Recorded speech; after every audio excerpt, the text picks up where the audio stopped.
Hello students, अगर आप class 10th में पढ़ते हैं और 10th में आईटी सब्जेक्ट आपने लिया है यानी इंफॉर्मेशन टेक्नोलॉजी सब्जेक्ट लिया है तो इस वीडियो को बिल्कुल भी स्किप मत कीजिएगा। इस वीडियो में मैंने आईटी सब्जेक्ट के जो इंपॉर्टेंट क्वेश्चंस हैं जो आपके सीबीएसई बोर्ड में आ सकते हैं उसको बहुत ही मेहनत से बनाया है, तो वीडियो को ध्यान से देखिए और समझने की कोशिश कीजिएगा। सारे क्वेश्चन जो है वो एमसीक्यू है, केवल आप क्वेश्चन पढ़िए और उसके जो करेक्ट ऑप्शन है उसको देखिए।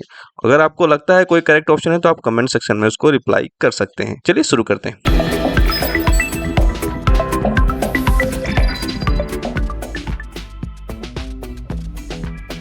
ये हमारा फर्स्ट पेज है जहाँ पास हम बात करेंगे इंपॉर्टेंट क्वेश्चन के बारे में जो कि है एम्प्लॉयबिलिटी स्किल। जैसा कि आपको पता ही है कि स्टार्टिंग में जो क्वेश्चंस आते हैं एमसीक्यू के, वहाँ पास आपको 4 क्वेश्चन अटेम्प्ट करने होते हैं एम्प्लॉयबिलिटी स्किल के, यानी पार्ट ए जो होता है, पार्ट ए के क्वेश्चंस आते हैं सबसे स्टार्टिंग में, जहाँ पास 6 क्वेश्चन दिए जाते हैं। 6 में आपको 4 क्वेश्चन अटेम्प्ट करना होता है। ये पूरा सीबीएसई का जो क्वेश्चन पेपर होता है उसी के बेस पे ये बनाया गया है, ठीक है। अब 1 बाय 1 यहाँ पास हम लोग क्वेश्चन को डिस्कस करेंगे और जो भी करेक्ट ऑप्शन होगा, अगर आपको पता होगा तो कमेंट सेक्शन में रिप्लाई जरूर कीजिएगा, ठीक है। तो चलिए देखते हैं फर्स्ट क्वेश्चन। जैसा कि यहाँ पास पहला क्वेश्चन है आपका, गुड आई कॉन्टेक्ट शो। एक अच्छा आई कॉन्टेक्ट शो क्या दिखाता है आपका? रिस्पेक्ट दिखाता है, कॉन्फिडेंस दिखाता है, काल्मनेस दिखाता है या गुड लेवल ऑफ एंगेजमेंट दिखाता है? तो जल्दी से कमेंट सेक्शन में इसका आंसर आप दीजिए कि करेक्ट ऑप्शन यहाँ पास क्या होगा। एक अच्छा आई कॉन्टेक्ट क्या शो करता है? रिस्पेक्ट शो करता है, कॉन्फिडेंस शो करता है, काल्मनेस शो करता है या good level of engagement show करता है? जल्दी से बताइए ताकि मैं फिर नेक्स्ट क्वेश्चन की तरफ बढ़ूं। तो इसका जो करेक्ट आंसर है वो है गुड लेवल ऑफ एंगेजमेंट, ठीक है। यानी ये वाला जो ऑप्शन है, डी वाला जो ऑप्शन है वो करेक्ट है। नेक्स्ट क्वेश्चन है, विच शॉर्टकट की combination is use to open run dialog. यानी जहाँ पास हम विंडोज़ पे क्लिक करके कोई भी चीज़ सर्च कर सकते हैं तो उसके लिए कौन सा शॉर्टकट की यूज़ किया जाता है रन वाला जो ऑप्शन होता है उसको ओपन करने के लिए? तो यहाँ पास पहला ऑप्शन आपके सामने है विंडोज़+R, दूसरा है शिफ्ट+R, थर्ड नंबर है आपका कंट्रोल+R और लास्ट में है ऑल्ट+R। तो इसमें से कौन सा करेक्ट ऑप्शन है, कौन सा शॉर्टकट की है जिसकी हेल्प से हम लोग जो रन वाला डायलॉग बॉक्स होता है उसको ओपन कर सकते हैं? तो इसका ऑप्शन है आपका विंडो+। इसके बाद थर्ड नंबर क्वेश्चन है आपका, having conscious knowledge of our own self capabilities feeling and characters is called. Having conscious knowledge of our own self capabilities feeling and characters is called. अपने बारे में knowledge जो होता है वो लेना क्या कहलाता है? पहला ऑप्शन दिया हुआ है सेल्फ मोटिवेशन, सेल्फ कॉन्फिडेंस या सेल्फ अवेयरनेस और लास्ट में है ऑल ऑफ दीज। तो इसका करेक्ट ऑप्शन क्या होगा? जल्दी से टिक कीजिए। तो इसका जो करेक्ट आंसर है वो है सेल्फ अवेयरनेस, यानी अपने बारे में जानकारी लेना, अपने आप को पहचानना, अपनी कैपेबिलिटीज़ को पहचानना, अपनी फीलिंग्स को पहचानना, अपने कैरेक्टर्स को पहचानना, ठीक है। वो होता है अपने बारे में नॉलेज लेना ही क्या कहलाता है? Self awareness. नेक्स्ट क्वेश्चन है आपका, is are stress management technique. इसमें से स्ट्रेस मैनेजमेंट टेक्निक कौन सा है? योगा, मेडिटेशन, फिजिकल एक्सरसाइज और ऑल ऑफ दीज। जल्दी से टिक कीजिए इसका। स्ट्रेस मैनेजमेंट टेक्निक सीबीएसई का एक बहुत ही इंपॉर्टेंट क्वेश्चन है, कई बार ये क्वेश्चन जो है पेपर में आ चुका है स्ट्रेस मैनेजमेंट टेक्निक करके। तो इसका जो करेक्ट ऑप्शन है वो है ऑल ऑफ दिस, यानी योगा भी स्ट्रेस मैनेजमेंट टेक्निक में आता है, मेडिटेशन भी आता है और फिजिकल एक्सरसाइज भी आता है। फिर नेक्स्ट क्वेश्चन है आपका, importance of sustainable development includes. जो सस्टेनेबल डेवलपमेंट होता है वो किन चीज़ों को इंक्लूड करता है, क्या इंपॉर्टेंस है आपका? पहला ऑप्शन है फुलफिलिंग ह्यूमन नीड्स, सेकेंड है manage climate changes, third number है आपका बोथ ए एंड बी, फिर लास्ट में दिया है आपका नन ऑफ द अबव। तो इसमें आ जाएगा आपका जो करेक्ट ऑप्शन है वो है सी, यानी both A and B, fulfilling human needs and managing climate change. Clear? यहाँ पास ह्यूमन की जो नीड्स है वो भी कंप्लीट करनी है और साथ ही साथ जो भी क्लाइमेट चेंज है उसको भी मैनेज किया जाता है। चलिए नेक्स्ट क्वेश्चन की तरफ बढ़ते हैं। Which of the following is are a myth about entrepreneurship. ठीक है, एंटरप्रेन्योरशिप के मिथ के बारे में बात हो रही है कि क्या मिथ है एंटरप्रेन्योरशिप की। ये भी सीबीएसई का बहुत इंपॉर्टेंट क्वेश्चन है, कई बार ये क्वेश्चन आता है मिथ अबाउट एंटरप्रेन्योरशिप करके। तो which of the following is are a myth about entrepreneurship, इसमें मिथ कौन सा है एंटरप्रेन्योरशिप के बारे में? पहला ऑप्शन दिया हुआ है यहाँ पास need a lot of money, second है must have a great idea, third number पे है should know everything about business और लास्ट में है ऑल ऑफ दीज। ठीक है, जल्दी से टिक कीजिए इसका आंसर। टिक करने का मतलब है कि कमेंट सेक्शन में आपको रिप्लाई भी करते रहना है। अगर आपको आंसर पता है और वीडियो आप देख रहे हैं आंसर आपको पता है तो जल्दी से क्वेश्चन नंबर डालिए और उसके जो भी ऑप्शन है ABCD, बस ABCD में से आप जो भी करेक्ट ऑप्शन आपको लगता है वो मैसेज कर दीजिए जल्दी से। तो यहाँ पास जो मिथ अबाउट एंटरप्रेन्योरशिप का है तो need a lot of money भी होता है, must have a great idea भी है और should know everything about business, यानी यहाँ पास तीनों ऑप्शन करेक्ट है। तो इसका जो ऑप्शन होगा वो होगा ऑल ऑफ दीज। ठीक है, ये सब मिथ्स है अबाउट एंटरप्रेन्योरशिप के बारे में। चलिए अब नेक्स्ट पेज पे चलते हैं।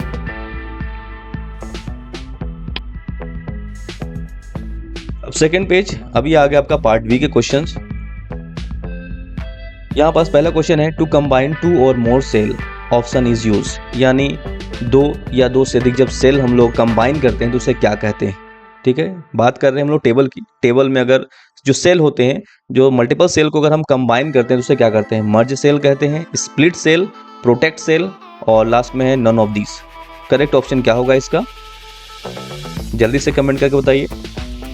तो इसका जो करेक्ट ऑप्शन है वो है मर्ज सेल। ठीक है, यानी 2 या 2 से अधिक सेल को अगर हम कंबाइन करते हैं, जोड़ते हैं तो कहलाता है मर्ज सेल। और एक सेल, मान लीजिए कोई एक सेल है, अगर हम बात करें ये एक सेल है, इसको अगर हम 2 भागों में स्प्लिट करते हैं, तोड़ते हैं तो क्या कहलाएगा, स्प्लिट सेल। स्प्लिट सेल्स का मतलब होता है एक सेल को, ये अगर ये एक सेल है तो इस सेल को हम चाहे तो वर्टिकली भी ब्रेक कर सकते हैं, तोड़ सकते हैं, और चाहे तो इसको हम हॉरिजॉन्टली भी ब्रेक कर सकते हैं। ठीक है, तो इसको हम लोग बोलते हैं स्प्लिट करना। बट यहाँ जो क्वेश्चन है वो है मर्ज सेल को, ये मान के चलिए अगर 1 2 3 4 अगर सेल है, इन चारों सेल को मर्ज करके अगर एक सेल बनाते हैं तो इसको हम लोग क्या बोलते हैं, मर्ज करना। ठीक है, सेल को मर्ज करना यानी कंबाइन करना। नेक्स्ट क्वेश्चन है area where cut and copies image is store is called. ये भी बहुत इंपॉर्टेंट क्वेश्चन है।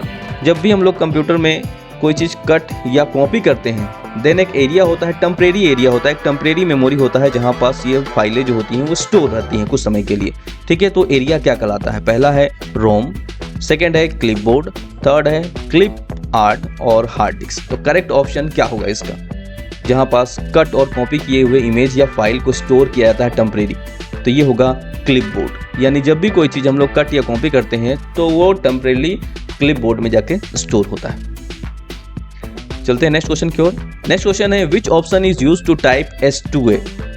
ठीक है, which option is used to type H2O। जैसा कि आप स्क्रीन पे यहाँ देख रहे हैं, जो 2 है वो नीचे साइड में दिया हुआ है। ठीक है, H2O अगर इस तरह से आपको लिखना है तो इसके लिए कौन सा ऑप्शन जो है वो राइटर का आप यूज करोगे।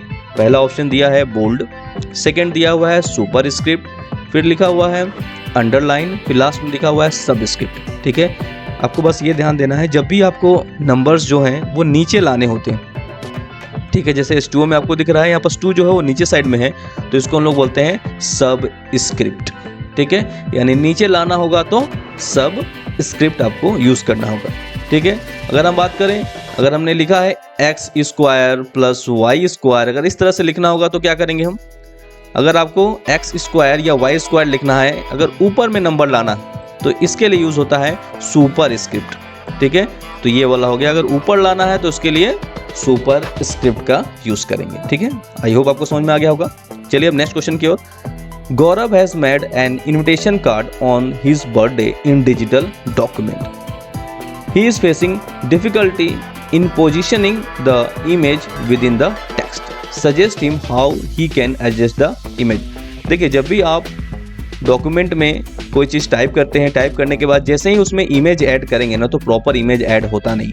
ठीक है, तो इस ऑप्शन के, इस प्रॉब्लम को सॉल्व करने के लिए राइटर में यानी डिजिटल डॉक्यूमेंट में एक ऑप्शन होता है जिसको बोलते हैं क्या, जल्दी से बताइए आप लोग।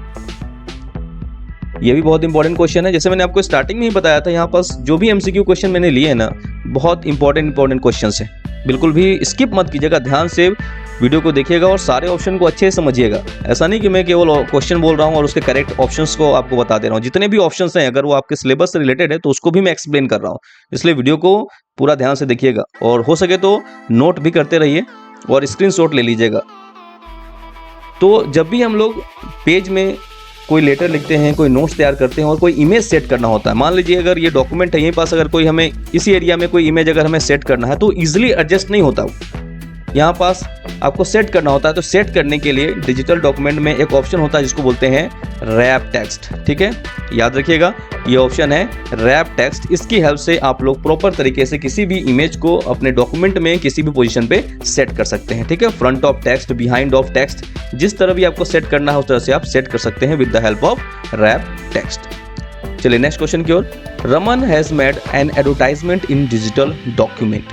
He want to send this advertisement to many people. Suggest him how he can do.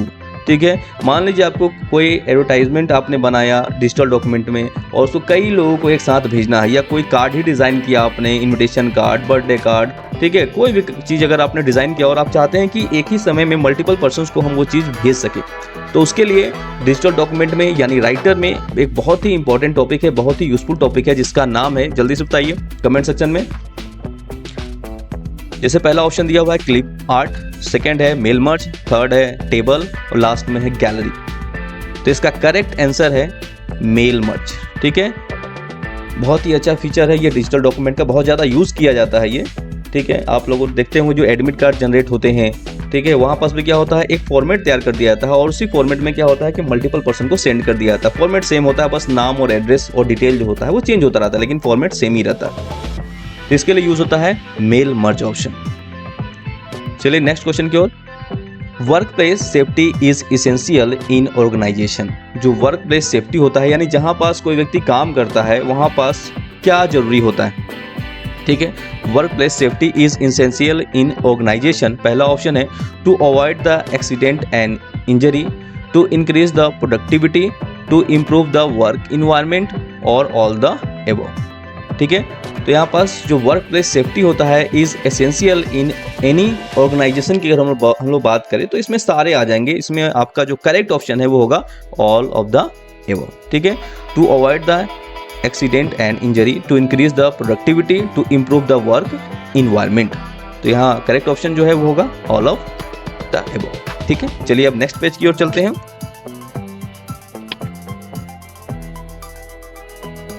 ये भी पार्ट बी के ही क्वेश्चन है। जैसे मैंने बताया आपको स्टार्टिंग में है कि केवल जो पहला पेज हमारा था वो पार्ट ए के क्वेश्चंस थे एम्प्लॉयबिलिटी स्किल के। बाकी अब जितने भी पेज आएंगे आपके सामने यानी जितने भी स्लाइड आएंगे वहाँ पर सब पार्ट बी के ही क्वेश्चंस रहेंगे।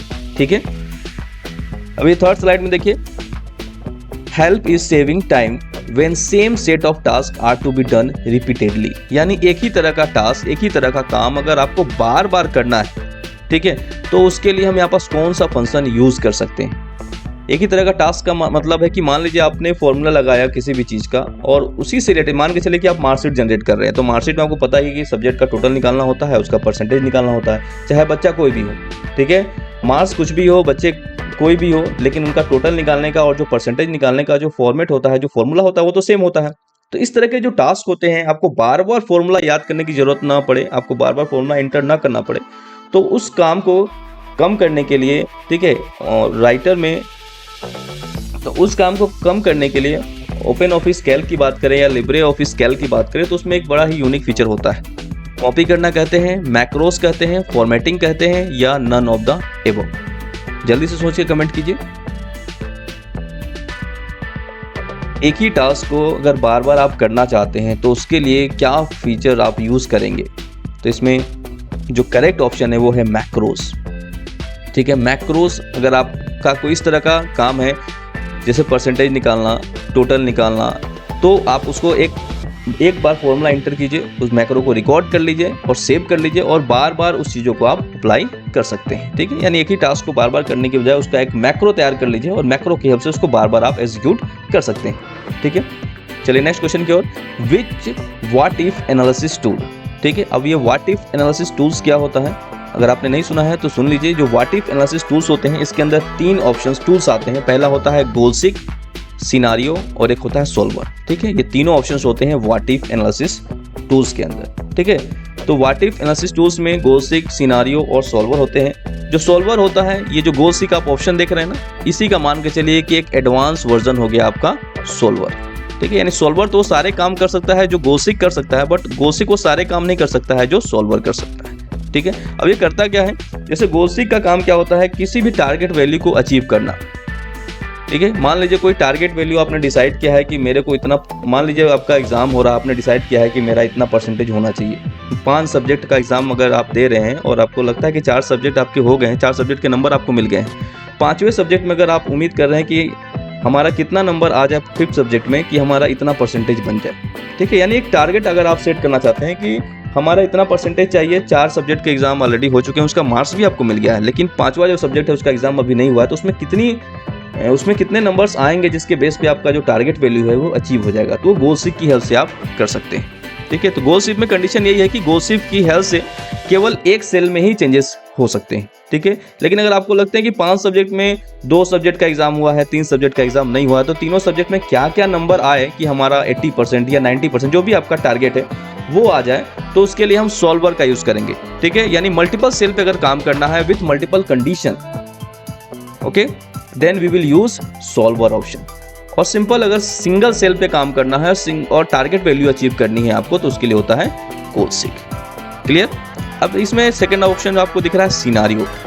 सिनारियो से क्या हो सकता है, अलग अलग सिनारियो बना सकते हैं और सिनारियो की हेल्प से हम लोग अलग अलग कैलकुलेशन कर सकते हैं, ठीक है। मान के चले कि अगर आपको डिस्काउंट देना है या EMI निकालना है किसी चीज़ का, तो 5% पे, 10% पे, 20% पे, इस तरह से हम एक ही सेल में वो कंडीशन सेट कर सकते हैं। सिनारियो, अलग अलग सिनारियो एक ही सेल में क्रिएट कर सकते हैं, ठीक है। अब चलिए क्वेश्चन की ओर चलते हैं और एक लास्ट ऑप्शन इसको भी समझ लेते हैं, डेटा कंसोलिडेशन। डेटा कंसोलिडेशन का मतलब क्या होता है, ये भी बहुत इंपॉर्टेंट क्वेश्चन है। डेटा कंसोलिडेशन ये भी बार बार CBSE में क्वेश्चन आता है। यानी अगर मान लीजिए आपका सीट 1 है, एक सीट 1 है, एक सीट 2 है, हम चाहते हैं ये सीट 1 का डेटा और सीट 2 का डेटा जो है वो मर्ज होके आ जाए एक सीट 3 पे, ठीक है। अगर हम टोटल करना चाहते हैं, मान लीजिए सीट 1 में जो वैल्यू है और सीट 2 में जो वैल्यू है उसका टोटल करके हम लाना चाहते हैं सीट 3 में, तो ये पॉसिबल है with the help of data consolidation, ठीक है। अब चलिए क्वेश्चन की तरफ चलते हैं। Which what if analysis tool would you use to solve the following problem? You want to find out what interest rate you have to get in order to keep your monthly budget rupees 10,000 a month, ठीक है। यानी what if analysis tool है जिसमें आप what if analysis tool जिसका use करके आप इस वैल्यू को फाइंड आउट कर सकते हैं, तो इसके लिए कौन सा टूल आप यूज करोगे, गोल सीक का, सिनारियो का, सॉल्वर का या डेटा कंसोलिडेशन? तो यहाँ पास देखिए डेटा कंसोलिडेशन तो ये एक अलग ही चीज हो गया, तो यहाँ पास कोई इसका रोल ही नहीं है। बात करें हम गोल सीक, सिनारियो और सॉल्वर की, तो हमने आपको बताया था कि कोई टारगेट वैल्यू अचीव करने के लिए गोल सीक या सॉल्वर का यूज करते हैं, ठीक है। तो यहाँ पास ये दोनों भी ऑप्शन जो होते हैं वो हट जाते हैं, बचता है आपका सिनारियो। सिनारियो की हेल्प से हमने बताया आपको कि अलग अलग इंटरेस्ट रेट पे आप एक सिनारियो सेट कर सकते हैं, यानी मल्टीपल सिनारियो सेट कर सकते हैं सेल में, जिसके बेस पे आप अलग अलग इंटरेस्ट रेट पे कैलकुलेशन कर सकते हैं, ठीक है। तो यहाँ पास आपका जो करेक्ट ऑप्शन होगा वो होगा सिनारियो। फिर नेक्स्ट क्वेश्चन आपका, multiple user are working on same spreadsheet and are able to view the changes made in it working, this working mode is known as in Calc. यानी multiple user are working on same spreadsheet. Same spreadsheet में multiple user किस तरह से काम करेंगे, अगर हम worksheet को शेयर कर दें, ठीक है। ये तभी पॉसिबल है ना जब हमने एक स्प्रेडशीट लिया और उसको हमने शेयर कर दिया। जब हम उसको शेयर करेंगे तभी तो मल्टीपल पर्सन उस पर काम कर पाएंगे। तो यहाँ पास क्वेश्चन दिया है कि multiple user are working on same spreadsheet are able to view the changes made in, मतलब उसमें उसके चेंजेस को वो देख सके। This working mode is known as, उसको क्या कहते हैं, व्यू मोड बोलते हैं, चेंज मोड बोलते हैं, शेयर मोड बोलते हैं या रिकॉर्ड चेंज मोड बोलते हैं। तो इसका जो करेक्ट ऑप्शन है वो है शेयर मोड, ठीक है। यानी मल्टीपल यूजर्स अगर स्प्रेडशीट को देखना चाहते हैं तो हम उसको क्या करेंगे, शेयर मोड में डाल देंगे और उसको शेयर कर देंगे ताकि मल्टीपल लोग उसमें उस चेंजेस को देख सकें और उसमें जो भी करेक्शन है वो करेक्शन भी उसमें कर सकें। चलिए next question, Karan and his partner have created a list of their company employee in one of the spreadsheet in the office. Now he rest of the task they want to complete from home. Which option they should use to access the same spreadsheet from home? ठीक है।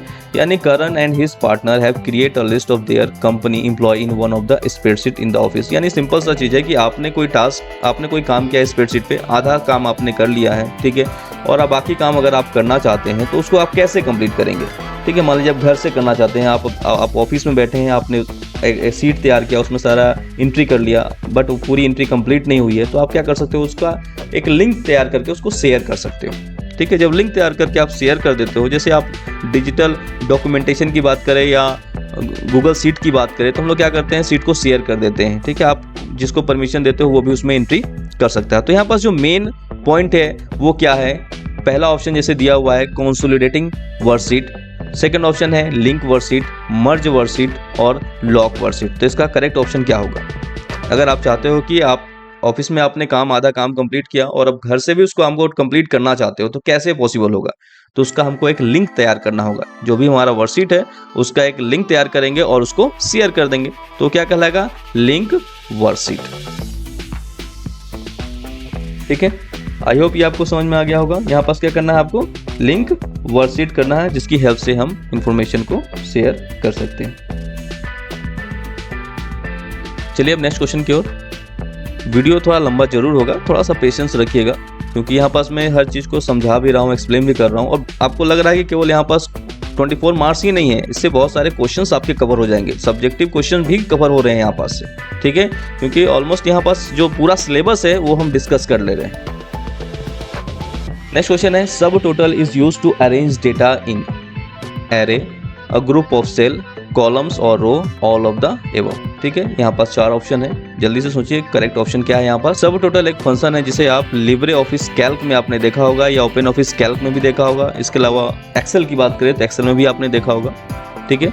तो सब total जो function है is use to arrange data in array, a group of cell, column और row और all of the above. तो इसका जो करेक्ट ऑप्शन है वो क्या होगा, जल्दी से सोचिए। इसका जो करेक्ट ऑप्शन है वो होगा आपका ऑल द एबव, ठीक है। यानी जो सब टोटल है वो अरेंज करता है डेटा को अरे फॉर्म में, अ ग्रुप ऑफ सेल के फॉर्म में भी, और कॉलम और रो के फॉर्म में भी अरेंज करता है, ठीक है। अब बात करते हैं नेक्स्ट क्वेश्चन की ओर। Reviewer and author can add their to explain their changes in the cell of spreadsheet. ठीक है, पहला ऑप्शन है कमेंट, दूसरा है वर्कशीट, थर्ड है हाइपरलिंक और मैक्रोस। जो रिव्यूअर्स होते हैं एंड ऑथर्स होते हैं कैन ऐड देयर, क्या ऐड कर सकते हैं, to explain their changes in the cell of spreadsheet. तो क्या ऐड कर सकते हैं वो, तो इसका जो करेक्ट ऑप्शन है वो है कमेंट्स, ठीक है। इसका करेक्ट ऑप्शन होगा कमेंट, यहाँ पास वो ऐड कर सकते हैं जो भी चेंजेस हुए हैं उसके लिए। अब चलते हैं नेक्स्ट पेज पे, यानी नेक्स्ट स्लाइड पे। पहला क्वेश्चन है यहाँ पास, there are type of relationship in a table of a database. ठीक है, डेटाबेस में टेबल के बीच में जो रिलेशंस होते हैं वो कितने तरीके के होते हैं, जल्दी से आंसर दीजिए। 1 टाइप के, 3 टाइप के, 4 टाइप के या मेनी टाइप के टेबल्स का जो रिलेशंस होता है डेटाबेस में वो कितना तरीके का होता है, तो वो होता है 3 तरीके का। जो इसका करेक्ट ऑप्शन है वो है 3। यानी कौन कौन से रिलेशन होते हैं, एक तो होता है 1 to 1, दूसरा होता है 1 to many और तीसरा होता है many to many, ठीक है। चलिए नेक्स्ट क्वेश्चन की ओर। Which of the following key is generally used to represent the relationship between the table. Which of the following key is generally used to represent the relationship between the table. जब हम बात करते हैं table के बीच में relationship create करने का, तो वहां पास जो की यूज होता है वो होता है आपका, जल्दी से बताइए कमेंट में, प्राइमरी की होता है, फॉरेन की होता है, सेकेंडरी की होता है या नन ऑफ द एबव होगा। तो इसका जो करेक्ट ऑप्शन है वो है फॉरेन की, ठीक है। जब भी हम लोग बात करेंगे टेबल के बीच में रिलेशनशिप क्रिएट करने का, तो वहां पास जो की होगा वो होता है आपका फॉरेन की। नेक्स्ट क्वेश्चन है, read the query carefully, select employee name from department where department name like science. ठीक है, अब यहाँ पास कौन सा साइन यूज होगा, यानी कौन सा सिंबल यहाँ पास यूज होगा, एंड का, परसेंट का, डॉलर का या स्टार का।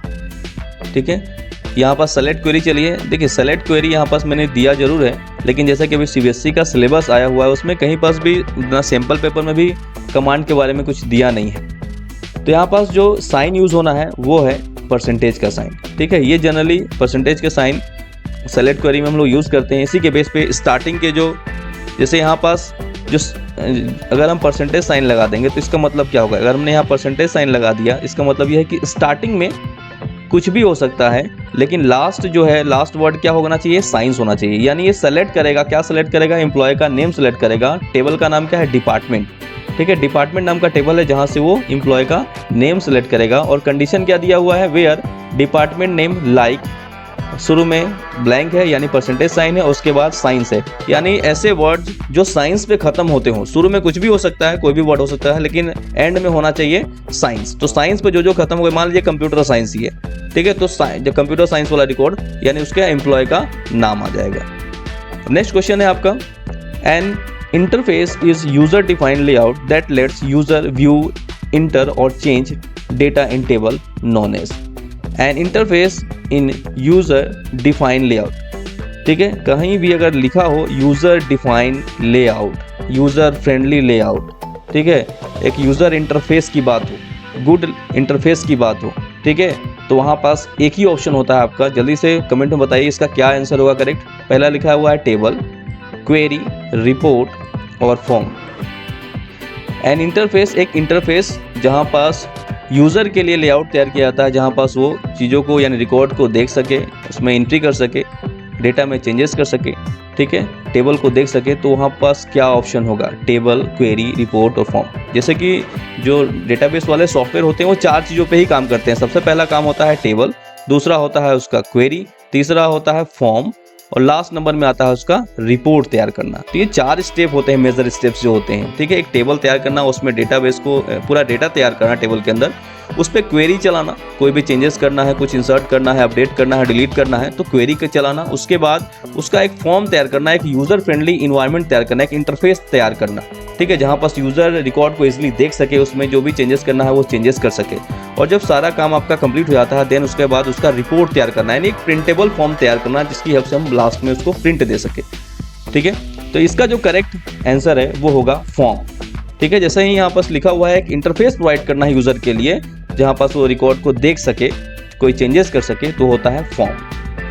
Karan wants to create a database for his clients. For this purpose, he need to store the Aadhaar number of his clients. Which data types should he use to accomplish this purpose? ठीक है, यानी यहाँ पास आपको बताना है कि यहाँ पास कौन सा डेटा टाइप यूज होगा, नंबर, varchar, बाइनरी और बुलियन, ठीक है। जैसे यहाँ पास मेंशन किया है कि उसको स्टोर क्या करना है, he needs to store Aadhaar number, उसको स्टोर करना है आधार नंबर क्लाइंट का। तो आधार नंबर हमको पता है कि आधार नंबर में नंबर ही होता है, कैरेक्टर तो होता नहीं, ठीक है। जब हमको नंबर ही स्टोर करना है तो उसके लिए जो डेटा टाइप हम लोग यूज करेंगे वो होगा आपका, जल्दी से बताइए, 4 ऑप्शन आपके सामने, नंबर, varchar, बाइनरी और Boolean.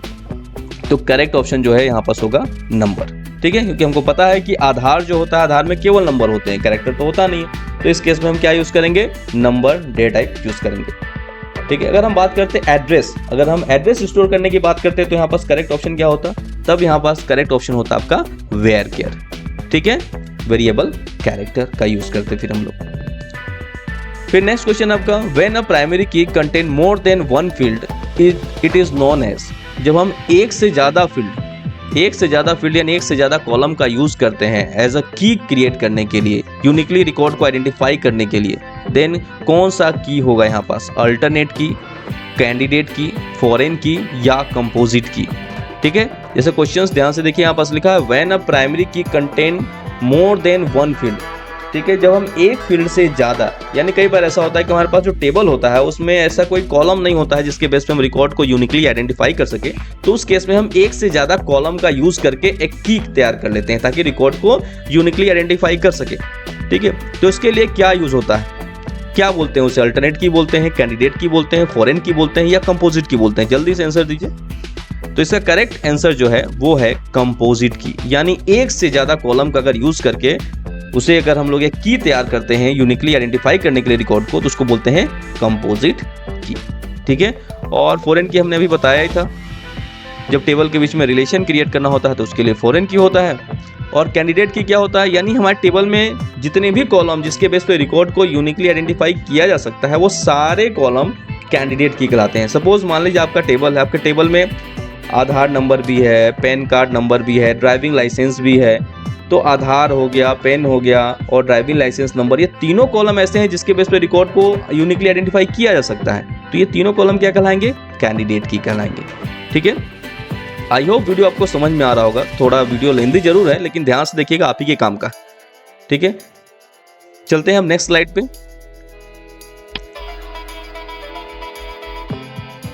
Allow the user to hear an alert sound every time a key is press.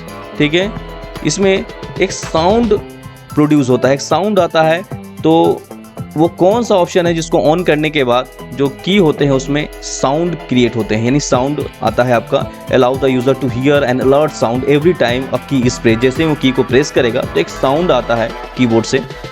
तो कैसे ऑन होता है, कौन सा की कहलाता है? तो पहला ऑप्शन है वो स्टिकी की, सेकेंड है टॉगल कीज, न्यूमेरिक कीज या एरो कीज। जल्दी से बताइए इसका answer. Allow the user to hear an alert sound every time a key is press. ठीक है, तो उसका जो करेक्ट ऑप्शन है वो होगा आपका टॉगल की। ठीक है, टॉगल की हेल्प से जैसे ही आप टॉगल की ऑन करेंगे देन आपका क्या होता है, एक साउंड प्रोड्यूस होता है जैसे ही की प्रेस होता है। चलिए अब नेक्स्ट क्वेश्चन की ओर। Don't wear when working with machine. ठीक है, ये आपका जो लास्ट चैप्टर है जो हमने बताया था अभी सीबीएसई में जो चेंज कर दिया गया है सिलेबस, पार्ट बी का जो लास्ट यूनिट है यानी यूनिट 4 जो है, कंप्यूटर नेटवर्क वाला जो पोर्शन था उसको हटा के ये सेफ्टी वाला चैप्टर आ गया है।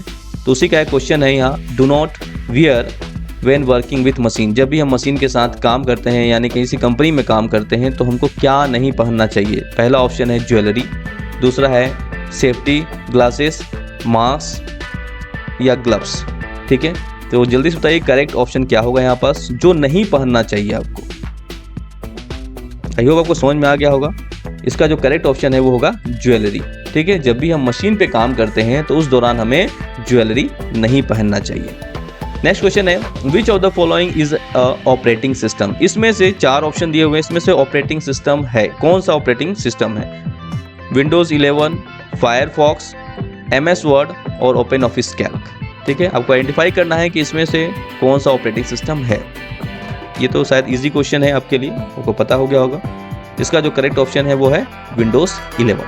ठीक है, ये एक ऑपरेटिंग सिस्टम है। विंडो 7 हो, विंडो 8 हो, विंडो 11 हो, विंडो 10 हो, ये सब क्या है? ऑपरेटिंग सिस्टम है। फायरफॉक्स क्या है? फायरफॉक्स मोजिला फायरफॉक्स के नाम से आप जानते होंगे, ये एक वेब ब्राउजर है। इंटरनेट के पेजेस को एक्सेस करने के लिए, अपने कंप्यूटर में इंटरनेट चलाने के लिए हम इसका यूज़ करते हैं। फायरफॉक्स एप्लीकेशन सॉफ्टवेयर है। फिर नेक्स्ट है MS वर्ड, माइक्रोसॉफ्ट वर्ड है, ये भी एक एप्लीकेशन सॉफ्टवेयर है। ओपन ऑफिस कैल्क ये भी एक एप्लीकेशन सॉफ्टवेयर है। चलिए नेक्स्ट क्वेश्चन की ओर चलते हैं। विच out of the following is the best example of a strong password. ठीक है, एक स्ट्रॉन्ग पासवर्ड का बेस्ट एग्जांपल इसमें कौन सा है?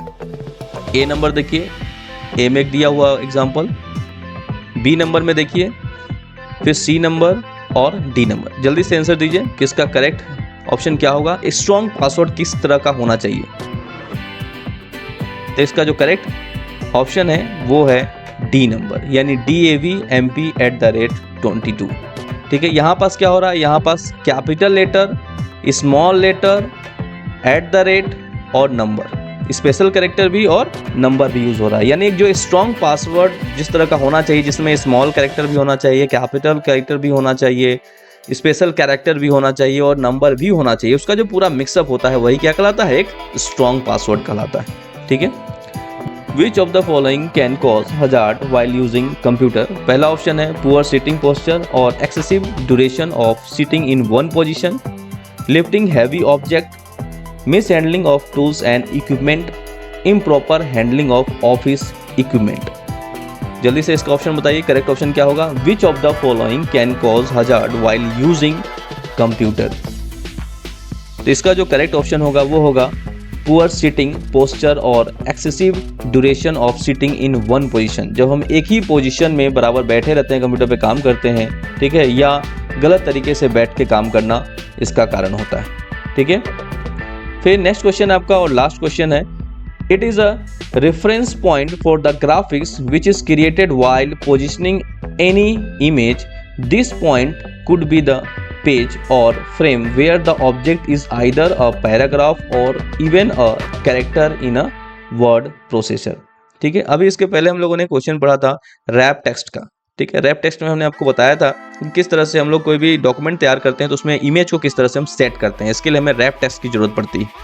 अब यहाँ पास बताया जा रहा है जो पॉइंट्स होते हैं, it is refer to point for the graphics which is created while positioning any image. जो पॉइंट्स होते हैं, this point could be the page और frame where the object is either a paragraph और even a character in a word processor. तो उसे क्या कहते हैं? तो होता है आपका एंकरिंग। ठीक है, उसको एंकर करना। तो यहाँ पास जो करेक्ट ऑप्शन होगा वो होगा एंकरिंग करना। आई होप पूरा क्वेश्चन जो है आपको इजीली समझ में आ गया होगा, और अगर समझ में आ गया है तो प्लीज़ वीडियो को लाइक जरूर करिएगा और अपने फ्रेंड को भी शेयर कीजिएगा ताकि उनको भी हेल्प मिल जाए अगर वो क्लास 10th में पढ़ते हैं तो, और आईटी सब्जेक्ट लिया है उन्होंने तो। ये तो केवल पार्ट 1 था, पार्ट 1 में हमने कुछ क्वेश्चन सेलेक्ट करके रखे थे।